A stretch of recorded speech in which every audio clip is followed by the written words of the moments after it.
नमस्कार प्रेक्षकांनो. ठरलं तर मग ह्या मालिकेच्या पुढील प्रोमोमध्ये पूर्णाजींनी एक सोन्याचा हार सायलीला घालायला दिलेला असतो.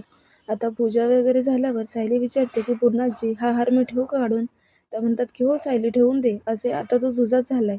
त्याच वेळेला मैनावतीची नजर त्या हारावर पडते. सायली जेव्हा हार ठेवून रूममधून बाहेर येते त्याच वेळेला मैनावती तिच्या रूममध्ये घुसून तो हार चोरते. आता हा चोरलेल्या हाराबद्दल सायलीला समजतं. ती आता पूर्णाजीला येऊन विचारते की पूर्णाजी, हा हार मी ह्याच बॉक्समध्ये ठेवला होता, पण आता तो तिथे नाहीये. त्यावेळेला पूर्णाजी अर्जुनला म्हणतात की अर्जुन, जा आणि सगळ्या रूमची झडती घे, कारण सायलीला खूपच आता टेन्शन आलेलं असतं. आता अर्जुन आणि सायली दोघंही मिळून प्रियाच्या रूमची झडती घ्यायला वरती जातात. त्याच वेळेला त्यांच्या मागे अश्विन आणि प्रिया पण आलेले असतात. आता बरोबर प्रियाच्या कपाटामध्ये तो सोन्याचा हार सापडतो आणि प्रिया आणि अश्विनला मोठा धक्काच बसतो, कारण तो हार त्यांनी चोरलेलाच नसतो. मैनावतीने चोरी करून हार प्रियावर येईल असा तो हार लपवलेला असतो. त्यामुळेच प्रेक्षकांनो, सत्य काय आहे आता हे अर्जुनला समजणार आहे.